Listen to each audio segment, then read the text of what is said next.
నమస్కారం, నవతరం న్యూస్కి స్వాగతం. హెడ్లైన్ చూద్దాం. సూర్యాపేట జిల్లాలో అకాల వర్షం, తడిసిన ధాన్యం. ఒంటిమిట్టలో సీతారాముల కళ్యాణం. నాతో పాటు సీఎం అయ్యే అర్హత కోమటిరెడ్డికే ఉంది. రేవంత్ రెడ్డి. జనమే జనం, పోటెత్తిన అభిమాన ప్రవాహం, కిక్కిరిసిన రహదారులు, రోడ్లకు ఇరువైపులా జనం బారలు, మహిళల హారతులు, పూల వర్షాలతో కనీవిని ఎరుగని అఖండ స్వాగతం నడుమ ముఖ్యమంత్రి వైఎస్ జగన్మోహన్ రెడ్డి మేమంతా సిద్ధం బస్ యాత్ర విశాఖ నగరంలో 45 కిలోమీటర్ల మేర సాగింది. సంక్షేమ రథసారథి, పేదల పెన్నిది, తమకు మంచి చేసిన జననేతను స్వయంగా చూసేందుకు పెద్దల నుంచి పిల్లల దాకా ప్రతి ఒక్కరూ మండు టెండర్ను సైతం లెక్క చేయకుండా వెల్లువల తరలివచ్చారు. అభిమాన నేతను దగ్గర నుంచి చూడాలని, వీలైతే మాట్లాడాలని, ఒక ఫోటో తీసుకోవాలని ఉత్సాహం చూపించారు. తన కోసం వేచి చూస్తున్న అక్కా చెల్లెమ్మలను, అవ్వాతాతలను ముఖ్యమంత్రి జగన్మోహన్ రెడ్డి బస్సు దిగి ఆప్యాయంగా పలకరించారు. వారి కష్టాలు తెలుసుకుని నేనున్నానంటూ భరోసా కల్పించారు. సబ్బవరం మండలం చెన్నైపాలెం నుంచి ప్రారంభమైన బస్సు యాత్ర ఎండాడలో ముగిసింది.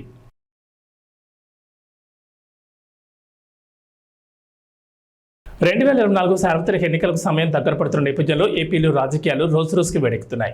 ఎన్నికల సమరం కీలక దశకు చేరిన క్రమంలో పొలిటికల్ హీట్ పీక్స్ చేరింది. సంక్షేమ పథకాలే తనను గెలిపిస్తాయని ధీమాతో ఉన్న జగన్ ఒకవైపు, జగన్ను గద్దెంచడమే లక్ష్యంగా బీజేపీతో పొత్తు పెట్టుకున్న చంద్రబాబు, పవన్ కళ్యాణ్ మరోవైపు వెరసి రాష్ట్రంలో హోరాహోరీ పోరు నెలకొంది. ఇదిలా ఉండగా మెగాస్టార్ చిరంజీవి కూటమి అభ్యర్థులకు మద్దతు ఇవ్వడం, కూటమికి ఓటేయాలని ప్రజలకు పిలుపునివ్వడం ప్రస్తుతం హాట్ టాపిక్గా మారింది. కూటమికి చిరంజీవి మద్దతు ఇవ్వడంపై వైసీపీ ప్రధాన కార్యదర్శి సజ్జల రామకృష్ణారెడ్డి స్పందించారు. ఈ అంశంపై మీడియా అడిగిన ప్రశ్నకు బదిలిస్తూ కీలక వ్యాఖ్యలు చేశారు సజ్జల. చిరంజీవి మద్దతు ఇవ్వడం తమ పార్టీకే మంచిదని, జగన్ వ్యతిరేక శక్తులన్నీ ఒకటయ్యాయని ఇప్పుడు ఒక క్లారిటీ వచ్చిందని అన్నారు. పవన్ కళ్యాణ్ రాజకీయాల్లో ఎందుకున్నారో ఆయనకే తెలియదని, ఆయన పరిపక్వత లేని వ్యాఖ్యలు చేయడంలో వింతేమీ లేదని అన్నారు. జగన్ను నేరుగా ఎదుర్కోలేకనే కూటమి కుట్రలకు పాల్పడుతోందని అన్నారు సజ్జల. ఎన్ఆర్ఐ యుఎస్ఏ స్పెసిఫిక్గా యుఎస్ విభాగానికి చెందిన ఎన్ఆర్ఐ మిత్రులు 13 వెహికల్స్కు, ప్రచార రథాలకు స్పాన్సర్ చేస్తూ మొత్తం తయారు చేయించారు. వాటిని ఇప్పుడే జెండా ఊపి ప్రారంభించి నియోజకవర్గాలకు పంపారు. ఇది పూర్తిగా ఎవరూ అడిగింది కాదు. స్వచ్ఛందంగా జగన్మోహన్ రెడ్డి గారి అభిమానులు, వైఎస్ఆర్ కాంగ్రెస్ పార్టీ అభిమానులు యుఎస్లో ఉన్నవారు వాళ్ళంతటా వాళ్ళే ఈ 5 ఏళ్లుగా జరిగిన సంక్షేమ అభివృద్ధి ఏదైతే ఉందో, జగన్మోహన్ రెడ్డి గారి పాలన ఏ రకంగా అయితే రాజన్న రాజ్యం అంటే రామరాజ్యం అని తీసుకొచ్చిందో, అది మరో 5 ఏళ్ళు కావాలని ప్రజలందరూ ఆకాంక్షిస్తున్నారు. ఎక్కడికెక్కడ స్వచ్ఛందంగా ముందుకు వస్తున్నారు. ఇందులో మా వంతు మేము కూడా పాల్గొనాలి అని వాళ్ళంతటా వాళ్ళు ముందుకొచ్చి మేము ఇలా పెట్టుకోవాలనుకుంటున్నాం, దానికి సంబంధించి ఏమైనా కోఆర్డినేట్ చేయమంటే మన చల్లామధు ఆయన టీం అందరూ కూడా దీంట్లో యాక్టివ్ క్రియాశీలకంగా వ్యవహరించి ఈ వెహికల్స్ అన్నిటికీ అవసరమైన బ్రాండింగ్ చేయించి, అలాగే ఎలక్షన్ కమిషన్ అనుమతులు అవన్నీ తీసుకొచ్చి ఈరోజు ఇక్కడ పెట్టారు. వాటిని ఇప్పుడే జెండా ఊపి ప్రారంభించాము. ఇది నిజంగా సంతోషించదగ్గ విషయం. ఎవరికి వాళ్ళు ఇది మా ఇంట్లో పెళ్ళినట్టు, ఎవరికి వాళ్ళు ఇది మా విజయం, జగనన్న విజయం అంటే మా విజయం అని అనుకొని ఎక్కడెక్కడ ఉన్న వాళ్ళందరూ కూడా వాళ్ళంతా వాళ్ళే ముందుకు రావడం అనేది చాలా సంతోషించదగ్గ విషయం. అండ్ ఎలా పార్టీ ఓ ప్రభంజనంలాగా వైఎస్ఆర్ కాంగ్రెస్ పార్టీ ఎలా విజయం సాధించబోతోంది, ప్రజల గుండెల్లో ఎట్లయితే స్థానం సంపాదించుకుందో, అలాగే విదేశాల్లో ఉన్న అభిమానులు కూడా మా అన్న వల్ల రాష్ట్రం బాగుపడుతుంది, మా జగనన్న వల్ల అని ఎంత గర్వంగా ఫీల్ అవుతున్నారు అన్నదంతా ఈరోజు వాళ్ళ ఈ క్రియాశీలకంగా ప్రోయాక్టివ్గా వాళ్ళు తీసుకున్న దీంట్లో రిఫ్లెక్ట్ అవుతుంది. ఇక్కడ అందులో పార్టిసిపేట్ చేసిన వాళ్ళు ఇక్కడ కూడా ఉన్నారు కొంతమంది. ఇందులో ఈ యజ్ఞంలో పార్టిసిపేట్ చేసి స్పాన్సర్ చేస్తున్న వాళ్ళలో కొంతమంది యుఎస్ఏలో ఉన్నట్టున్నారు. వాళ్ళు తమ పేర్లు చెప్పమనట్లేదు, లేదా మాకు ప్రచారం కావాలని వాళ్ళు అడగట్లేదు. మేము జగనన్న చేస్తున్న ఈ యజ్ఞంలో మేము కూడా పార్టిసిపేట్ చేయాలనుకుంటున్నాం. ఈ విజయంలో మా వంతు మేము కృషి చేసినట్టు ఉండాలి, ఇంకా ఎక్కడన్నా ఉంటే చెప్పండి అని కూడా వస్తున్నారు. వాళ్ళందరికీ నా అభినందనలు. అలాగే గత వారం రోజులుగా రేయింబౌళ్ళు పనిచేసి వీటన్నిటిని రెడీ చేసుకున్న ఇక్కడ పార్టీ కార్యకర్తలకు, అలాగే ఇక్కడ ఉన్న సభ్యులందరికీ కూడా నేను అభినందనలు తెలియజేస్తున్నా. చాలా ఉత్సాహంగా ఉంది మాకు. ఎందుకంటే చెప్తున్నా కదా, వచ్చే ఎన్నికలు 20 రోజుల్లో పూర్తి అయితే ఆ తర్వాత మరోసారి జగన్మోహన్ రెడ్డి గారు ఇంతకంటే ఇప్పటికంటే ఇంకా ఎక్కువ మెజారిటీతో ప్రభుత్వం స్థాపించబోతున్నారు, ప్రమాణ స్వీకారం కూడా చేయబోతున్నారు అనే ఊపు ఇప్పటి నుంచే కనపడుతుంది. ఈరోజు అభ్యర్థులు అడగలేదు, పార్టీ అడగకుండా వీళ్ళ ముందుకు వచ్చి చేయడంలో అది ఎక్స్ప్రెస్ అవుతుందని చెప్తూ మరోసారి అందరికీ అభినందనలు తెలియజేస్తున్నాను. ముఖ్యంగా వీటిని స్పాన్సర్ చేసిన యూఎస్ఏలో ఉన్న ఎన్ఆర్ఐ మిత్రులందరికీ కూడా అభినందనలు అండ్ కృతజ్ఞతలు కూడా తెలియజేస్తున్నారు. Thank you. సీఎం గారు దాడి ఘటన మీద ఈరోజు దుర్గారావు టీడీపీ అరెస్ట్ చేశారు. మీరు మొదటి నుంచి ప్లాన్డ్ అటాక్ అని మీరు మొదటి నుంచి చెప్తున్నారు. ఈరోజు వాళ్ళని అరెస్ట్ చేశారు.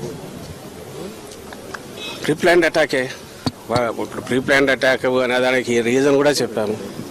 ఎందుకు చెప్పామంటే జరిగిన పద్ధతి కానీ ఆ ఫోర్స్ ఎంత ఫోర్స్ఫుల్గా వచ్చింది అనేది కానీ అది ఇద్దరికి తగిలి కూడా అంతే ఫోర్స్ఫుల్గా తగలడం అంటే ఇట్ ఈజ్ నాట్ ఎవరో ఆకతాయి చేసిందో ఊరక గాల్లోకి విసిరిందో ఇచ్చేసిందో కాదనేది అక్కడ క్లియర్గా అర్థమవుతుంది. గురి పెట్టి కొట్టారు, అదృష్టవశాత్తు తప్పింది, మా అదృష్టవశాత్తు అది తప్పింది. అక్కడికి ఈయనకు తగిలి రెండవది వెల్లంపల్లి శ్రీనివాస్ కూడా తగిలింది. ఆయన కన్నుకు తగిలింది నేరుగా. ఆయనకే అంత ఫోర్స్ఫుల్గా తగిలింది అంటే జగన్మోహన్ రెడ్డి గారికి ఇంకా ఎంత గట్టిగా తగిలి ఉంటుంది. అది కొంచెం కింద అయితే ఏమయ్యేది, ఇది మేము ఎక్స్ప్రెస్ చేసింది. మేము ఎక్స్ప్రెస్ చేయడానికి ఒక సాలిడ్ రీజన్ ఉంది. అయితే దీని మీద వాళ్ళు టీడీపీ కానీ అలాగే పవన్ కళ్యాణ్ గారికి బ్యాచ్ కానీ వీళ్ళు అంటున్న మాటలు ఇదంతా డ్రామా అని అంటున్నారు. మళ్ళీ చెప్పాము, మళ్ళీ చెప్తున్నాను, ఇదే డ్రామా వాళ్ళని ఆడమని చెప్పండి. నిజంగా దూరం నుంచి రాయి పెట్టి కొట్టించుకోమండి ఎట్లుంటుందో. ఎవడైనా సరే అక్కడి నుంచి రాయి పెట్టి కొట్టించుకోవడము ఇంకోటి చేయడం అనేది సాధ్యమా? సెకండ్ థింగ్, ఆ కాన్స్టిట్యున్సీకి సంబంధించిన బోండావమో ఎవరో టార్గెట్గా అవుతున్నారు, ఆయన ఇరికించాలని చూస్తున్నారు అంటారు. ఇరికించాలని చూడడం ఇది. రేపు ఎవడైనా సరే హత్య చేసిన వాడైనా నన్ను దీంట్లో ఇరికించాలనుకుంటున్నారంటే ఎట్లా కుదురుతుంది? మేము there is a reason, valid reason to doubt. దాని మీద ఇన్వెస్టిగేషన్లో తేలినప్పుడు దీని వెనక ఏదైనా కుట్ర ఉంది, కొట్టినవాడు ఎవరు, దాని వెనక కుట్ర ఉంది. ఆ కుట్ర ఉంది నేను ఎందుకు అనుకుంటున్నామంటే అది సాహసం. ముఖ్యమంత్రి గారి మీద గురిపెట్టి ఒక వెపన్తోనో ఇంకో రకంగానో లేదా గట్టిగా తగిలే రకంగా సాహసం ఎవరు చేయగలరు? వెనక ఎవరెవరన్నా ఉండాలి, లేదా వెనక వాళ్ళు రెచ్చగొట్టిన దానివల్ల రెచ్చిపోయినా ఉండాలి. ఇందులో ఎంతవరకు ఆ వెనక ఉన్న వాళ్ళ పాత్ర ఉంది అనేది కూడా ఇన్వెస్టిగేషన్ వస్తే దాని వరకు ప్రకారం మూవ్ అవుతారు. ఇందులో ఒక నిరికించేది ఏమి ఉండదు. వాళ్ళు చేసి ఉంటే దొరుకుతారు, దొరికితే చట్టం పని తను చేసుకుపోతుంది, లేదు అనుకుంటే అక్కడికి ఆగుతుంది. అని ఒకటి ఖాయంగా కనపడేది ఏంటంటే ఇది ఒక పథకం ప్రకారం జరిగింది అనేది మేము ఏదన్నామో అది రుజువు అవుతుంది. అలా అనడానికి కూడా వ్యాలిడ్ రీజన్ మననే చెప్పాం. అలాగే మళ్ళీ చెప్తున్నాం, ఒకవేళ ఇది ఎవరైనా డ్రామాలు అనుకుంటే ఆ రోజు కత్తితో 19లో జరిగిందైనా ఈరోజు రాయితో తగిలిందైనా ఆ డ్రామా ఏదో వాళ్ళని ఎనాక్ట్ చేసి చూపమంటున్నాం. ఒకవేళ వాళ్ళకు కావాలంటే దూరం నుంచి ఒకటి వేయించుకొని రాయి ఎక్కడ తగులుతుందో ఆ సాహసం చేయమనండి. తలకాయ ఉండేవాడు ఎవడైనా డ్రామాలు వేసేవాడు అర్థం చేయించుకుంటాడా? ఏమన్నా దానికి వాళ్ళే ఆన్సర్ ఇవ్వాలి. ఈరోజు కూడా అదే మాట్లాడుతున్నారు. వాళ్ళంతటా వాళ్ళే 2 స్టోరీలు రాస్తున్నారు. వాళ్ళంతటా వాళ్ళే మేము ముందే చెప్పినట్టుగా ఇరికించాలని చూస్తున్నారని. అది అతను రోల్ ఉంటుంది కాబట్టి దాంట్లో బయటకు వస్తుంది. రోల్ ఎందుకు ఉంటుందంటే వాళ్ళు పవర్ఫుల్, వాళ్ళ పాపకం లేని కింద ఇంకోడెవడో ఆ పని చేయలేడు కాబట్టి. సో మా స్టాండ్ అదే ఉంది, అదే రుజువు అవుతుంది ఈరోజు. అది బోండా ఉమా, లేదంటే ఆయనకంటే పై వాళ్ళు ఉన్నారా, లేదంటే ఆయన కింద వాళ్ళు ఆయన ఆశీస్సులతో చేయించారా, ఎవరు ఉందనేది ఇన్వెస్టిగేషన్లో తేలాలి. మేము చెప్పగలిగింది ఆ incident pre planned, pre meditated attack అనడానికి కావాల్సిన ఆధారాలు ఉన్నాయి. అది ప్రీ ప్లాన్డా ప్రీ మెడిటేటెడ్ అనే ఆధారాలు ఉన్నప్పుడు దానికి తగిన మోటివ్ ఎవరికి ఉంటుంది అనుకున్నప్పుడు పలానా వాళ్ళు ఉండొచ్చు అని భావించినాము. వాళ్ళు కాక ఎవరైనా ఉండొచ్చా, అంతకంటే చంద్రబాబు నాయుడు కంటే ఇంకా పైన ఎవరైనా ఉన్నారా, లేదంటే చంద్రబాబు నాయుడు కంటే కింద వాళ్ళు అనుకున్నారా, ఇవన్నీ ఇన్వెస్టిగేషన్లో తేలాల్సినవి. మేము జరిగింది దాడి, అది హత్యాయత్నం. దానికి సంబంధించి ఎవరు బాధ్యులో వాళ్ళు పట్టుకునే ప్రయత్నం చేస్తే బాగుంటుందని కంప్లైంట్ ఇచ్చారు, వాళ్ళు ప్రయత్నం చేస్తున్నారు. ఇప్పుడు అక్కడ ఎవరెవరో బయటకు వచ్చినప్పుడు ప్రతి ఒక్కరిని మీరు ఇరికించాలని చూస్తున్నారంటే అది సాధ్యమైన. ఎవడైనా తప్పు చేసినాడు నన్ను ఇరికించాలని చూస్తున్నారంటే ఎంత దాంట్లో రేషనల్ ఉంటుందో, హేతుబద్ధత ఉంటుందో, దీనికి అంతే ఉంటుంది. ఏమున్నాయి, మోడల్ కోడ్ అప్లై అవుతుంది అన్నారు. సో ఆ మోడల్ కోడ్ ప్రకారం ఏది అప్లై అయితే అది అవుతుంది, అంతే కదా. మంత్రులకు ఏది అప్లై అయితే క్యాబినెట్ ర్యాంక్ ఉన్న వాళ్ళకు అదే. సూర్యాపేట జిల్లా పాలకవీడి మండలం శూన్యపహాడ్ ఐకేపీ కేంద్రంలో దొడ్డు ధాన్యాన్ని కొనుగోలు చేయాలని రైతులు ధర్నా చేపట్టారు. 5 రోజుల నుంచి కొనుగోలు కేంద్రాల వద్దకు లారీలు రాకపోవడంతో వర్షం దెబ్బకు ధాన్యం తడిసిపోతున్నాయని కర్షకులు ఆవేదన వ్యక్తం చేస్తున్నారు. బస్తాకి అడుగు భాగాన ఉన్న ధాన్యం మొలకలొస్తున్నాయని ఆందోళన చెందుతున్నారు. అధికారులు స్పందించి త్వరితగతిన మిల్లులకు తరలించాలని కోరుతున్నారు. నల్గొండ జిల్లాలో పలు ఐకేపీ కొనుగోలు కేంద్రాల వద్ద ధాన్యాన్ని మిల్లులకు తరలించాలంటే లారీ డ్రైవర్లు బస్తాకు ₹2 చొప్పున డబ్బులు డిమాండ్ చేస్తున్నారని రైతన్నలు ఆరోపిస్తున్నారు. కొన్ని చోట్ల ఈదురుగాలుల ప్రభావానికి ధాన్యం రాసులపై కప్పిన పట్టాలు సైతం కొట్టుకుపోవడంతో ధాన్యం తడిసి మొలకలొస్తున్నాయి. పండించిన పంటను మార్కెట్లో విక్రయించాలంటే అన్నదాతకు సవాల్గా మారింది.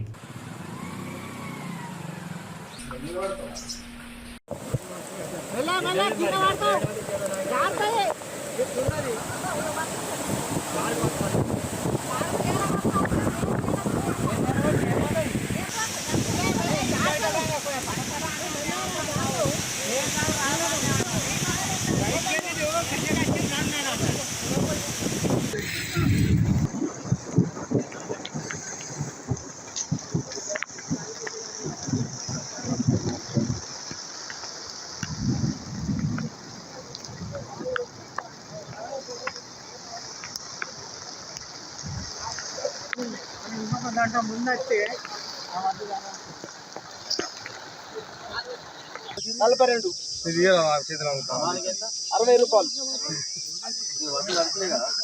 తడిచిన వాటిని ఇట్లా తీసుకోపోని చెప్పి తీసుకోపోతేనే కరెక్ట్. లేకపోతే మేము మళ్ళీ మా ఎట్లా పట్ల పోయాలి. మాకు గవర్నమెంట్ ఎవరు అనుమతి తడపడి మేము కాపాడి ఎవరు రాక ఇది బట్టలు నడిచి రైతులు మరి ఈ రోజు మొత్తం బత్తలాన్ని తడిచినాయి. దీన్ని అట్లనే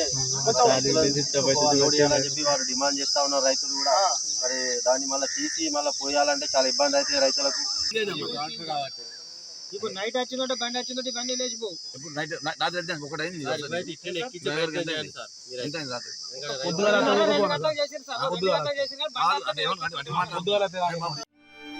స్థానిక ఎమ్మెల్యే దుర్గం చిన్న చూడిగో నువ్వు వచ్చి 3 రోజులు 4 రోజులు అది ఓపెన్ చేసిపోయినావు.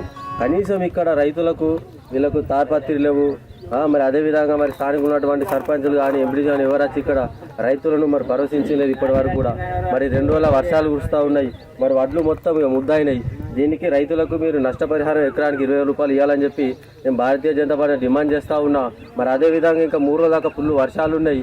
కనీసం ఇక్కడ ఉన్నటువంటి స్థానికులు కానీ రైతులను ఇంత ఘోరంగా మీరు చేయడం సరికాదు. మీరు వెంటనే స్పందించి ఇప్పటికైనా కూడా రైతులను మీరు ఆదుకోవాలని చెప్పి మేము డిమాండ్ చేస్తూ ఉన్నాం. మరి ఎందుకంటే ఇంకా 2-3 రోజుల దాకా అకాల వర్షాలు బాగా ఉన్నాయి. మరి రైతులు ఈ ముద్దైనటువంటి మీరు వెంటనే స్పందించి ఈ 2-3 రోజుల ఖాళీ ఇవ్వాలని చెప్పి మేము డిమాండ్ చేస్తూ ఉన్నాం. పొన్నమి వెలుగుల్లో కోదండరాముడి కళ్యాణం నిర్వహించనున్నారు. సాయంత్రం 6:30 నుంచి రాత్రి 8:30 వరకు పౌర్ణమి రోజున పండు వెన్నెల్లో రాములోరి కళ్యాణోత్సవం జరగనుంది. ఒంటిమిట్ట కోదండరామస్వామి ఆలయంలో నవమి బ్రహ్మోత్సవాలు అంగరంగ వైభవంగా సాగుతుండగా అందులో భాగంగా చైత్ర పౌర్ణమి రోజు రాత్రి స్వామివారికి కళ్యాణం జరిపించడం ఒంటిమిట్టలో ఆనవాయితీగా వస్తోంది. ఈ నేపథ్యంలో జరిగే కళ్యాణం కోసం ఒంటిమిట్ట సర్వాంగ సుందరంగా ముస్తాబైంది.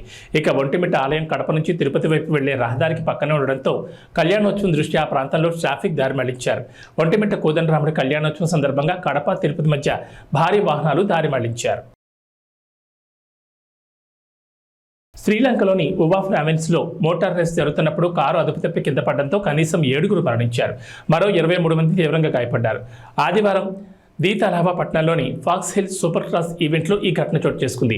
మృతుల్లో 8 ఏళ్ల బాలుడు, 4 ట్రాక్ అసిస్టెంట్లు ఉన్నారని పోలీస్ అధికార ప్రతినిధి నిహాల్ తల్దోవా తెలిపారు. ది డైలీ మిర్రర్ షేర్ చేసిన సోషల్ మీడియాలో ఒక వీడియో అస్తవ్యస్తమైన దృశ్యాన్ని సంగ్రహించింది. ఎర్రటి కారు గుంపుతో ఢీకొనడానికి ముందు ప్రమాదాన్ని తగ్గించడానికి ట్రాక్ మార్షల్ సిగ్నలింగ్ చేయడం చూపిస్తోంది. ఫలితంగా భయంకరమైన అరుపులు వినిపించాయి.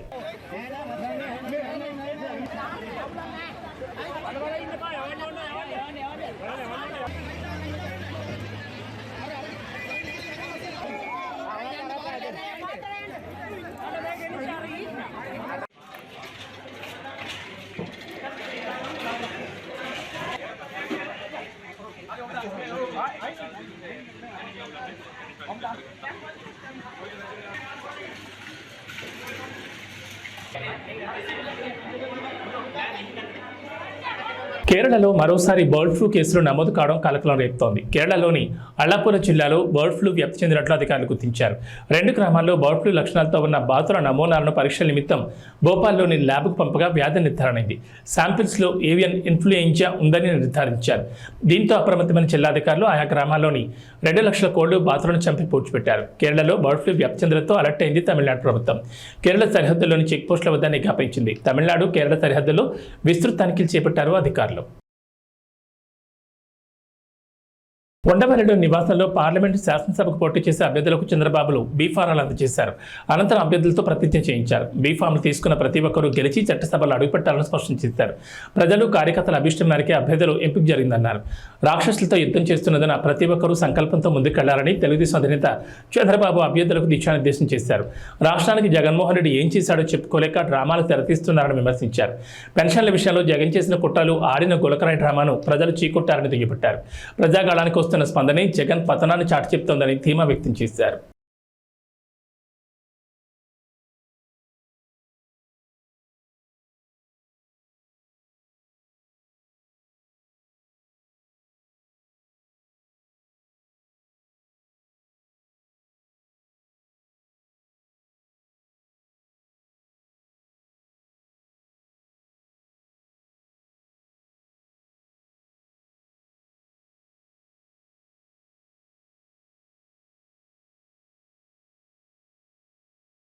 ప్రపంచం తలకిందులైన రుణమాఫీని ఆపబోమని ఆగస్టు 15 లోపు రైతులకు రుణమాఫీ చేసి తీరుతామని ముఖ్యమంత్రి రేవంత్ రెడ్డి హామీ ఇచ్చారు.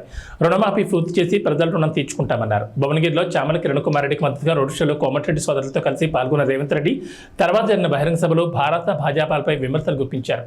మోదీ దెబ్బకు దేశంలో ప్రజాస్వామ్య వ్యవస్థలన్నీ కుప్పకూలుతున్నాయన్న సీఎం దానికి భారత మద్దతు పలుకుతుందని మండిపడ్డారు. మోదీ వ్యవస్థలను చెరబెట్టి విపక్షాలను బెదిరించేందుకు వాడుకుంటున్నారని రేవంత్ విమర్శించారు. నెల రోజులకే కాంగ్రెస్ను గద్దెదించాలని కేసీఆర్ అంటున్నారని, 10 ఏళ్లుగా తెలంగాణకు అన్యాయం చేస్తున్న మోదీని గద్దెదించాలని ఎందుకు అన్నారు లేదని ప్రశ్నించారు. రైతులకు కాంగ్రెస్ ప్రభుత్వం అండగా ఉంటుందని రేవంత్ భరోసా ఇచ్చారు. సభలో తన తర్వాత ముఖ్యమంత్రి అయ్యే అర్హత కోమటిరెడ్డి వెంకటరెడ్డికే ఉందని రేవంత్ రెడ్డి కీలక వ్యాఖ్యలు చేశారు. మిత్రులారా, మీరు ఒక్క 10 నిమిషాలు నిశ్శబ్దంగా సావధానంగా వింటే మనం చాలా విషయాలు మాట్లాడుకోవాల్సిన అవసరం ఉంది. మన భువనగిరి, మన నల్గొండ జిల్లా భవిష్యత్తు ప్రణాళికలను మనం మాట్లాడుకునే నిర్ణయం తీసుకోవాల్సిన అవసరం ఉన్నది. మిత్రులారా, 15 నిమిషాలు సావధానంగా వినాల్సిందిగా మిత్రులను కోరుకుంటూ, నల్గొండ జిల్లా అన్నా భువనగిరి ప్రాంతమన్నా సర్దారు సర్వాయి పాపన్న గౌడు మొట్టమొదట గుర్తొస్తాడు. దొడ్డి కొమరయ్య గుర్తొస్తాడు. చాకలి ఐలమ్మ గుర్తొస్తుంది. రావి నారాయణ రెడ్డి గుర్తొస్తాడు. బద్దం నరసింహారెడ్డి గుర్తొస్తాడు. మల్లు స్వరాజ్యం గుర్తొస్తుంది. ఆరుట్ల రామచంద్రారెడ్డి గుర్తొస్తాడు. ఆరుట్ల కమలాదేవి గుర్తొస్తుంది. ధర్మ భిక్షం గుర్తొస్తాడు. కొండా లక్ష్మణ్ బాపూజీ గుర్తొస్తాడు. ఆనాడు సోదరిమణి బెల్లి లలిత గుర్తొస్తుంది. భువనగిరి గడ్డ అంటే గుత్పల సంఘం పెట్టిన దొడ్డి కొమరయ్యను ఈ ప్రాంతం ఎప్పటికీ మరవదు. మిత్రులారా, ఇవాళ నేను మీతోని మనసు విప్పి మాట్లాడదలుచుకున్నా. ఈ తెలంగాణ రాష్ట్రం ఆనాడు హైదరాబాదు సంస్థానం ఆదిలాబాదు జిల్లాలో కొమరం భీం రామ్జీ గోండు జల్ జమీన్ జంగల్ అని భూమి కోసం, భుక్తి కోసం, విముక్తి కోసం వాళ్ళు మొదలుపెట్టిన పోరాటం ఈ నల్లగొండ గడ్డ మీద మా ఎర్రజెండా సోదరులు సాయుధ రైతాంగ పోరాటం మొదలుపెట్టి నిజాంల నుంచి, రజాకర్ల నుంచి హైదరాబాదు సంస్థానానికి విముక్తి కలిగించారు. ఈ గడ్డ పోరాటాలకు స్ఫూర్తి. ఈ గడ్డ బానిసతత్వానికి అడ్డంగా నిలబడి నీ బాంచం దొరా అనే విధానాన్ని స్వస్తి పలికి ఈ ప్రాంతాన్ని దొరల గడీల నుంచి బంధ విముక్తుల్ని చేసింది ఈ ప్రాంతం. మరి ఇవాళ కుంభం అనిల్ రెడ్డి అధ్యక్షతన చామల కిరణ్ రెడ్డి పార్లమెంట్ నామినేషన్కి నాతో పాటు పెద్దలు కోమటిరెడ్డి వెంకటరెడ్డి గారు, కోమటిరెడ్డి రాజగోపాల్ రెడ్డి గారు, వేముల వీరేశం గారు, మందుల సామెల్ గారు, సోదరుడు మల్రెడ్డి రంగారెడ్డి గారు, కొమ్మూరు ప్రతాప్ రెడ్డి గారు, అదేవిధంగా జిల్లా పార్టీ అధ్యక్షులు, మండల పార్టీ అధ్యక్షులు, గ్రామ శాఖ అధ్యక్షులు, కాంగ్రెస్ పార్టీ కార్యకర్తలతో పాటు పెద్దలు, సిపిఐ నాయకులు, మల్లా పల్లా వెంకటరెడ్డి గారు, అదేవిధంగా చెప్తాను జర్రాగు, మీ అందరినీ ఉదయం నుంచి ఉత్సాహపరిచి మీలో ఒకటిగా ఉన్న బీర్ల ఐలయ్య గారు, కుంభం అనిల్ రెడ్డి గారు ఇంత పెద్ద కార్యక్రమాన్ని ఏర్పాటు చేసి భువనగిరి కోట కాంగ్రెస్ కంచుకోట నిరూపించినందుకు మీకందరికీ మనస్ఫూర్తిగా అభినందనలు. మిత్రులారా, ఇవాళ మీరు ఆలోచన చేయండి, పోటీలో నిలబడ్డ అభ్యర్థులు ఎవరు, వాళ్ళ గుణగణాలేంది, వాళ్ళు గతంలో ఎక్కడుండిరి, ఎట్లుండిరి, ఎన్నికల్లో గెలిస్తే వాళ్ళు చేసింది ఏంది ఒక్కసారి ఆలోచన చేయండి. 2009లో ఎట్లయితే ఆనాడు యువకుడుగా మీ అభిమాన నాయకుడిగా ఎదిగి 2009లో భువనగిరి పార్లమెంటు నుంచి మిత్రుడు రాజగోపాల్ రెడ్డి గారిని మీరు గెలిపిస్తే, మీ ఆశీర్వాదం తీసుకొని మీరు అండగా నిలబడితే ఢిల్లీ దద్దరిల్లేలా తెలంగాణ నినాదాన్ని వినిపించి పార్లమెంటును స్తంభింపజేసి సహచర పార్లమెంటు సభ్యులందరినీ కూడా తీసుకొని 2014లో తెలంగాణ రాష్ట్రాన్ని సాధించుకొని మీ గడ్డ మీద కాలు పెట్టిండు మీ బిడ్డ కోమటిరెడ్డి రాజగోపాల్ రెడ్డి. అఫిడవిట్లో పేర్కొన్న అప్పులపై షర్మిల ఆసక్తికర వ్యాఖ్యలు చేశారు. జగన్ తనకు 82 కోట్లు అప్పిచ్చారని అఫిడవిట్లో చూపించారని, తనకు రావాల్సిన వాటాను అప్పిచ్చినట్లు చూపించడం దారుణమన్నారు. ఆస్తిలో వాటా పొందేందుకు ఆడబిడ్డకు హక్కు ఉంటుందని, కొందరు చెల్లెలకు కొత్తలు ఇచ్చి అది కూడా అప్పిచ్చినట్లు చూపిస్తారని విమర్శించారు. న్యాయ రాజధాని పేరుతో కర్నూలు ప్రజలను వంచారని ఏపీ పిసిసి అధ్యక్షురాలు వైఎస్ షర్మిల ఆగ్రహం వ్యక్తం చేశారు. న్యాయయాత్ర పర్యటనలో భాగంగా కర్నూలులో పర్యటించిన ఆమె కర్నూలును స్మార్ట్ సిటీ చేస్తామని చెప్పి కనీసం మంచినీళ్ళు కూడా ఇవ్వలేదని దుయ్యబట్టారు. వైకాపా 5 ఏళ్ల పాలనలో ఒక్క ప్రాజెక్టు సైతం పూర్తి చేయలేదని మండిపడ్డారు. గుండ్రేవెల ప్రాజెక్టు పూర్తయింటే కర్నూలు వాసులకు నీళ్లు వచ్చేవని షర్మిల అన్నారు.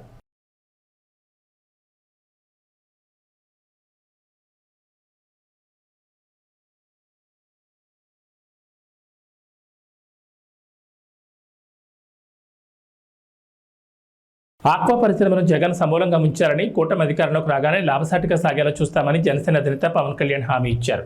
కేంద్రం సహకారం లేకపోతే రాష్ట్రాభివృద్ధి అసాధ్యమన్నారు. వైకాపా నేతలకు డబ్బులు ఎక్కువైపోయి అహంకారంతో మాట్లాడుతున్నారని మండిపడ్డారు. చిరంజీవి కూటమి నేతలకు మద్దతు ప్రకటించగానే సజ్జల రామకృష్ణారెడ్డి ఎంతమంది కలిసినా లెక్కలేదంటున్నారని మండిపడ్డారు. పశ్చిమ గోదావరి జిల్లా నరసాపురంలో వారాహ విజయబేరి బహిరంగ సభలో పవన్ పాల్గొన్నారు. నదులు అనుసంధానం చేసి ఆంధ్రప్రదేశ్లో వలసలు పస్తులు లేకుండా చేయడమే ఎన్డీఏ కూటమి లక్ష్యమని పవన్ కళ్యాణ్ స్పష్టం చేశారు. కేంద్ర మద్దతు లేకుండా ఏపీ అభివృద్ధి సాధ్యం కాదన్నారు. ప్రజల భవిష్యత్తు కోసమే కూటమి నిలబడిందని గుర్తు చేశారు.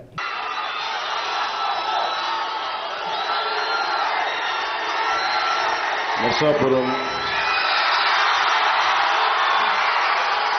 చాలా మంచి జ్ఞాపకాలు ఉన్నాయి. మన వారాహి సభలో కూడా చెప్పాను, తప్పిపోతే నరసాపురంలో చిన్నప్పుడు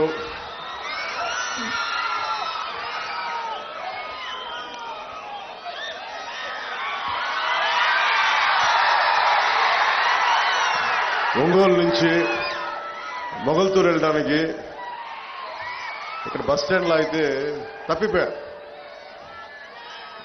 తిరిగి ఎవరో ఇక్కడ పాపం చిన్న కొట్టు దగ్గర కూర్చోబెట్టి నన్ను మా నాన్న వచ్చే వరకు వెయిట్ చేసి తిరిగి మొగల్తూరు పంపించారు. ఎప్పుడు కూడా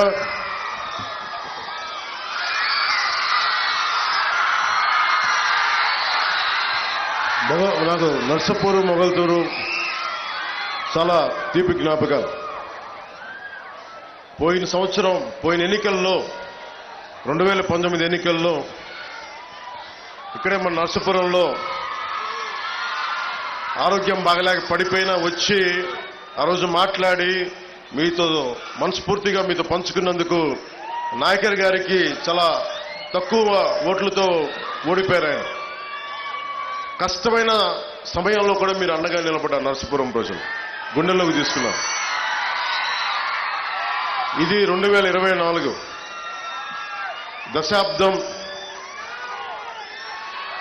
దశాబ్దం కష్టాల మధ్య పెరిగింది పార్టీ, జనసేన పార్టీ. చాలా ఒడిదుడుకులు ఎదుర్కొని వైఎస్ జగన్ లాగా మీకు తెలుసు కదా, చిన్న ప్రభుత్వ ఉద్యోగాలు చేసుకునే ఉద్యోగ కొడుకుని 2.5-3 ఎకరాలకు ఎంత చిన్న కమితా ఉండేది మొగల్తూరులో. అలాంటి కుటుంబాల నుంచి వచ్చిన వాడిని. నాలాంటి వాడికి గుండాగర్ది, డబ్బు బలుపు, దోపిడీ వ్యవహారాలతోటి ఉండే జగన్ పార్టీతో ఎదుర్కోవాలంటే ఎంత సత్తా కావాలో తెలుసుకోండి. ఒక సగటు మధ్యతరగతి మనిషి నర్సాపూర్ లాంటి, నెల్లూరు లాంటి, ఒంగోలు లాంటి చిన్న పట్టణ టౌన్స్లో పెరిగినవాడిని నేను. లండన్లో పెరిగినవాడిని కాదు, న్యూయార్క్లో పెరిగినవాడు కాదు, చాలా నర్సాపురం లాంటి చిన్న చిన్న టౌన్స్లో పెరిగినవాడిని నేను. సో నాకు ప్రతి మనిషి కష్టాలు తెలుసు. నాకు నర్సాపురం గురించి చెప్పాలంటే అన్నయ్య మెగాస్టార్ చిరంజీవి గారు వైఎన్ కాలేజ్లో ఆయన ఎన్సీసీ క్యాడెట్గా ఉన్నప్పుడు ఆయన రోయింగ్ బోర్డ్ క్యాప్టెన్, ఆయన ఎన్సీసీ క్యాప్టెన్, ఆయన ఎన్సీసీ క్యాడెట్స్ కాలేజ్ క్యాప్టెన్. ఆయన నర్సాపురంలో బోట్లు నడిపిన ఫోటోలు, ఇందిరాగాంధీ గారి ముందు నేవల్ ఎన్సీసీ పెరేడ్ అప్పుడు ఆయన ఆంధ్రప్రదేశ్ని ఆ రోజున రిప్రజెంట్ చేశారు, ఎన్సీసీ క్యాడెట్స్ గ్రూప్ని ఆ రోజున. ఆ జ్ఞాపకాలు నాకు నర్సాపురం అంటే.